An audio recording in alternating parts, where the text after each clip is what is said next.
पाकिस्तान के विदेश मंत्री इसहाक डार ने पिछले दिनों ब्रिटेन में एक प्रेस कॉन्फ्रेंस के दौरान भारत के साथ व्यापारिक संबंधों की बहाली का संकेत दिया।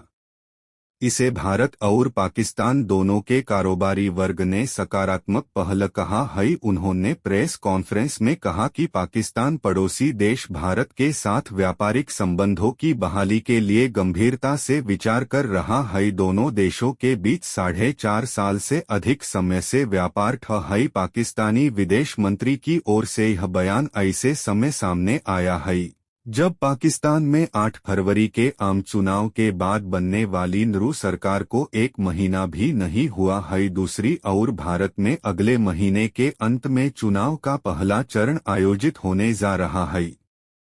भारत और पाकिस्तान के बीच व्यापारिक संबंध उस समय खत्म हो गए थे जब 5 अगस्त 2019 को मोदी सरकार ने जम्मू और कश्मीर का विशेष दर्जा खत्म कर दिया था। मामले पर अर्थव्यवस्था और कूटनीति के विशेषज्ञ अलग अलग राय रखते हैं। आर्थिक विशेषज्ञ डॉक्टर इकरामुल हक के अनुसार, अगर विदेश मंत्री की ओर से यह बयान दिया गया है तो इसका मतलब यह है कि सत्ता के गलियारों में इस बारे में सोचा जा रहा है, क्योंकि विदेश मंत्री की ओर से सोच समझकर ही ऐसा बयान दिया जाता है। उन्होंने कहा कि इसहाक डार ने इस पर देश में राजनीतिक और सैनिक नेतृत्व के प्रतिनिधि forum SIFC special investment facilitation council से भी बातचीत की होगी। वो कहते हैं, ऐसा लगता है कि सर्वोच्च स्तर पर यह समझ मौजूद है कि भारत के साथ व्यापारिक संबंधों को बहाल किया जाए। लेकिन दिल्ली में रह चुके पूर्व पाकिस्तानी हाई कमिश्नर अब्दुल बासित की राय है कि इसहाक डार ने गलत समय पर यह बयान दिया, जिससे भविष्य में पाकिस्तान की बार्गेनिंग पोजीशन कमजोर हुई।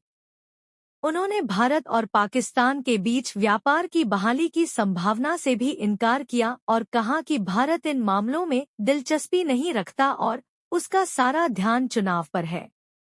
अब्दुल बासित का कहना है कि इस मामले पर न तो कैबिनेट में चर्चा हुई और न ही संसद में। उनका कहना है कि राष्ट्रीय असेंबली की विदेश मामलों की कमेटी भी अभी नहीं बनी है।